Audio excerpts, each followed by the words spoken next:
അപ്പൊ ഓഡിയൻസ് മനസ്സിലായി. പിന്നെ ഇപ്പൊ ഈ ഭാഗത്ത് അവസാനം പറഞ്ഞ മറുപടിയില് ഈ ശിർക്ക് ചെയ്യുന്ന ഇമാമിന്റെ നിസ്കാരം ചെയ്യാവൂല. അതാണ് ഈ ചോദ്യത്തിന് ചെറിയ അപാകതയുണ്ട്. കാരണം ശിർക്ക് ചെയ്യുന്ന ഇമാമിന് നിസ്കാരം ശരിയായെങ്കിലല്ലേ പ്രതിഫലം കിട്ടുന്നത്. ഈ ചോദ്യം എന്ന ഒരു ശരിയായ ചോദ്യം എല്ലാം എന്റെ അഭിപ്രായം. കാരണം നിസ്കാരം ഒന്നും ചെയ്യാം, പിന്നെ അങ്ങനെ പ്രതിഫലം കിട്ടാൻ ശിർക്ക് ചെയ്യുന്നവരോട് നിസ്കാരം ചെയ്യാവൂലല്ലോ. അതുകൊണ്ട് ഈ ചോദ്യത്തേക്ക് അവസാനിപ്പിക്കുക. അപ്പൊ അടുത്ത ചോദ്യത്തിലേക്ക് നമുക്ക് കിടക്കാം. അപ്പൊ അടുത്ത ചോദ്യം മുജാഹിദ് വിഭാഗം പണിയതാണ്. ചോദ്യം: വാപ്പ മൗലൂദുകളും അദ്ദാദുകളും പോലെയുള്ളവ ചൊല്ലുന്നത് വഴി ശിർക്ക് ആരോപിക്കപ്പെടുന്ന മക്കൾ വാപ്പാന്റെ സ്വത്തുക്കളോ സമ്പത്തുകളോ അനുഭവിച്ചു വരുന്നുണ്ടെങ്കിൽ അത് ശറയിൽ അനുവദനീയമാണോ?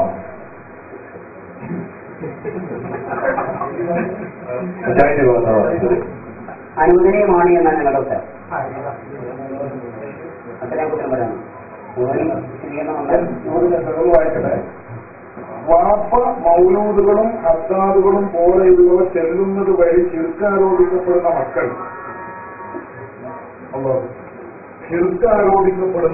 മക്കൾ വാപ്പാന്റെ സ്വത്തുക്കളോ സമ്പത്തുക്കളോ അനുഭവിച്ചു വരുന്നുണ്ടെങ്കിൽ അത് ശറയിൽ അനുവദനീയമാണോ എന്നാണ്. അനുവദനീയമാണ് എന്ന് മൗലവി പറഞ്ഞത് ഏത് മാനദണ്ഡത്തിലാണെന്ന് എനിക്കറിയില്ല. സാമാന്യ ബുദ്ധി പോലും അംഗീകരിക്കുമോ? അത് മൗലൂദ് നടത്തുന്നവൻ മൗലൂദിൽ നടത്തി തീർക്കേണ്ടി എന്നാണ് മുജാഹിദിന്റെ വാദം. മൗലൂദിൽ നിറഞ്ഞ തീർച്ചാണ് എന്നാണ് മുജാഹിദിന്റെ വാദം. ഇനി അല്ലെങ്കിൽ തന്നെ മൗലൂദ് ആചരിക്കലും അതൊക്കെ അനാചാരമാണ്, വിദേശമാണ് എന്നാണ് വാദം. അതിൽ തന്നെ യാറബിൽ മുസ്തഫ ബല്ലൽ മഖാസിദ തുടങ്ങിയിട്ടുള്ളത്. ഇങ്ങനെ തുടങ്ങി അല്ലാഹുവിന്റെ റസൂലിനോട് നേരിട്ട് സഹായം ചോദിക്കുക, നബി സല്ലല്ലാഹു അലൈഹി വസല്ലമയെ ഇണയാളനാക്കി നിർത്തിക്കൊണ്ട് അല്ലാഹുവിനോട് ചോദിക്കുക. ഇങ്ങനെയുള്ള ഒരുപാട് കാര്യങ്ങൾ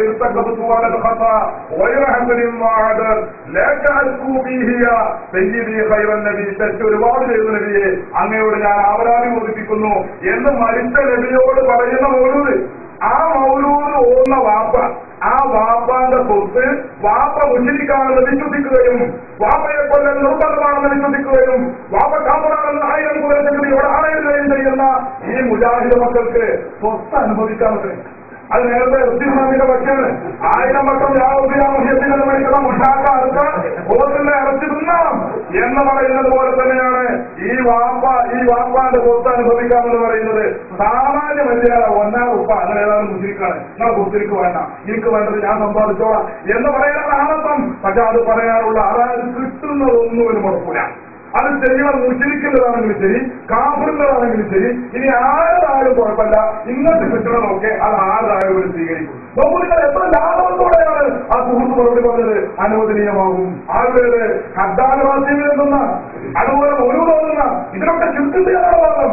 ഈ ചുരുക്കുകൾ മൊത്തവും ചെയ്യുന്ന വാപ്പ അയാളെ മുസ്ലിക്കാണ്, അയാളെ കൊല്ലൽ നിർബന്ധമാണ് എന്നൊക്കെ വാദിക്കുന്ന മുജാഹിദിന് വാപ്പാട് സ്വത്ത് തിന്നാം. ഇത് സാമാന്യ ബുദ്ധി അംഗീകരിക്കുന്നുണ്ട്, സാമാന്യ മര്യാദ അംഗീകരിക്കുന്നുണ്ട്. അടുത്ത് പറയാം. ഇവിടെ ചോദ്യം: വാപ്പ മൗലൂദുകളും അദ്ദാദുകളും പോലെയുള്ളവർ ചെയ്യുന്നത് വഴി ശിർക്ക് ആരോപിക്കപ്പെടുന്ന മക്കൾ വാപ്പാന്റെ സ്വത്തുക്കളോ സമ്പത്തുകളോ അനുഭവിച്ചു വരുന്നുണ്ടെങ്കിൽ അത് ശറയിൽ അനുവദനീയമാണ്. അത് അനുവദനീയമാണ് എന്ന് ഞാൻ എന്റെ അഭിപ്രായത്തിൽ പറഞ്ഞതല്ല. ഇവിടെയുള്ള മുജാഹിദ് മക്കളുടെ പിതാക്കൾ എല്ലാവരും ലാ ഇലാഹ ഇല്ലല്ലാഹ് മുഹമ്മദ് റസൂലുള്ളാഹ് എന്നത് അംഗീകരിക്കുന്നവരാണ്. അവർ സ്വാഭാവികമായ അബദ്ധങ്ങളും പോരായ്മകളും സംഭവിച്ചിരിക്കാം. എന്നാൽ ലാ ഇലാഹ ഇല്ലല്ലാഹയും മുഹമ്മദ് റസൂലുള്ളാഹിയും അംഗീകരിക്കാത്ത രക്ഷിതാക്കളുടെ സഹായവും സമ്പത്തും സ്വീകരിച്ച പാരമ്പര്യം റസൂലുള്ളാഹിക്കുണ്ട്. അതിനെ തുടരാൻ എന്താണെന്നുള്ളത് പക്ഷെ അത് സാധ്യമല്ല. റസൂലുള്ളാഹി ജനിച്ചു വരുമ്പോൾ പിതാവില്ലാന്ന് നിലയ്ക്കുകയാണ്. റസൂലുള്ളാഹിക്ക് സംരക്ഷണം കൊടുത്തിരുന്നവരിൽ പ്രധാനപ്പെട്ട പങ്കുവഹിച്ചത് തിബിർ സഹോദരനാണ്, ഏളാപ്പ അല്ലെങ്കിൽ മുത്താപ്പ അബൂ താലിബ്. ആ അബൂ താലിബ് മരിക്കുന്നത് വരെയും അദ്ദേഹത്തെ റസൂലുള്ളാഹി ഹിദായത്തിലേക്ക് ക്ഷണിച്ചു. ആ അബൂ താലിബ് നൽകിയിരിക്കുന്ന എല്ലാ സഹായവും സ്വീകരിച്ചിട്ടുണ്ട്. ആ അബൂ താലിബിന്റെ ഏതെങ്കിലും ഒരു സഹായം ശിർക്കിന്റെയോ കുഫ്റിന്റെയോ പേര് പറഞ്ഞുകൊണ്ട് റസൂൽ തട്ടിക്കാനിട്ടില്ല, നിരാകരിച്ചിട്ടില്ല. അതുകൊണ്ട് തന്നെ ലാ ഇലാഹ ഇല്ലല്ലാഹ് അംഗീകരിക്കാത്ത, മുഹമ്മദ് റസൂൽ അംഗീകരിക്കാത്ത, വാക്കിൽ പോലും അംഗീകരിച്ചിട്ടില്ലാത്ത ആ അബൂ ത്വാലിബിന്റെ സ്വത്തും സഹായങ്ങളും സഹകരണങ്ങളും സംരക്ഷണങ്ങളും പ്രവാചക തിരുമേനി അനുഭവിച്ചു മാതൃക കാണിച്ചുവെങ്കിൽ ലാ ഇലാഹ ഇല്ലല്ലാഹ് അംഗീകരിക്കുന്ന, മുഹമ്മദ് റസൂൽ അംഗീകരിക്കുന്ന പിതാക്കളുടെ സ്വത്ത് സ്വീകരിക്കാമെന്ന് തന്നെയാണ് മുജാഹിദ് പ്രസ്ഥാനത്തിന്റെ വാദം. അതാണ് എനിക്ക് പറഞ്ഞത്. ഇപ്പോ ആൾ പറയാം നേരത്തെ ഓർമ്മ പറഞ്ഞത്. ഇപ്പൊ പറഞ്ഞതിന്റെ ഒരു അടിസ്ഥാന വിഷയം എന്താണ്? നബി സല്ലല്ലാഹു അലൈഹി വസല്ലം തങ്ങൾ കാഫിറായ അമുസ്ലിമീങ്ങളായ സംരക്ഷകന്മാരുടെ സംരക്ഷണം സ്വീകരിച്ചിട്ടുണ്ട്. ഏതെങ്കിലും ഒരു അമുസ്ലിമിന്റെ സംരക്ഷണം സ്വീകരിക്കാൻ പാടില്ല, അല്ലെങ്കിൽ അയാളൊരു സ്വത്ത് നമുക്ക് തന്നാൽ അത് സ്വീകരിക്കാൻ പാടില്ല എന്നൊന്നും ഇവിടെ പറഞ്ഞിട്ടില്ല. അങ്ങനെ ഇസ്ലാമിന് വാദമല്ല, അങ്ങനെ ആരും വാദിക്കുകയില്ല. ഒരു അമുസ്ലിം നമുക്ക് കുറച്ച് രൂപ തന്നു, അല്ലെങ്കിൽ ഒരു 10 ഭൂമി നമ്മുടെ പേര് രജിസ്റ്ററാക്കി തന്നു, അത് സ്വീകരിക്കാൻ പാടില്ല. ഇവിടെ തീർത്തും വൈകാരികമായ ഒരു പ്രശ്നമാണുള്ളത്. എന്താണത്? വാപ്പയെ ഈ മുജാഹിദായ മകൻ മുശ്രിക്കാണെന്ന് പറയുന്നു, അയാളെ കൊല്ല നിർബന്ധമാണെന്ന് പറയുന്നു. വാപ്പ മൗലൂദിന്റെ പേരിൽ ഇസ്ലാമിന്റെ പേരിൽ ലാ ഇലാഹ ഇല്ലല്ലാഹ് മുഹമ്മദ് റസൂലുള്ളാഹി ഇയാൾ നന്നായി പറയണ്ടേ? ശിർക്ക് ചെയ്താൽ പിന്നെ ലാ ഇലാഹ ഇല്ലല്ലാഹ് എന്ന് പ്രസക്തിയാ. ലാ ഇലാഹ ഇല്ലല്ലാഹ് പറയുന്നത് ശിർക്ക് ചെയ്യാതിരിക്കാനല്ലേ? പക്ഷെ ലാ ഇലാഹ ഇല്ലല്ലാഹ് പറഞ്ഞു എന്നിട്ടോ യാ ഉസൂ യാ മുഹീദ്ദീൻ അബ്ദുൽ ഖാദിർ ജീലാനി 4000 കാഫർ, അതിൽ ലാ ഇലാഹ ഇല്ലല്ലാഹ് എന്താ പ്രസക്തി? ലാ ഇലാഹ ഇല്ലല്ലാഹ് ഇയാൾ ബാത്തിലാക്കുന്നു ഈ വാപ്പ. അതുപോലെ ഇസ്ലാമത്ത് നൽകുന്നു, ഈ വാപ്പ കാഫിറാകുന്നു, മുശ്രിക്കാകുന്നു. അപ്പൊ ഈ മുശ്രിക്കായ വാപ്പാന്റെ സ്വത്ത് അത് അനുഭവിക്കുന്നതിൽ ഒരു വൈകാരികമായ ധാർമ്മികമായ പ്രശ്നമുണ്ട്, മര്യാദയുമായി ബന്ധപ്പെട്ട ഒരു പ്രശ്നമുണ്ട്. ആ പ്രശ്നം കൂടി ഇവിടെ ചർച്ച ചെയ്യപ്പെടേണ്ടതാണ്.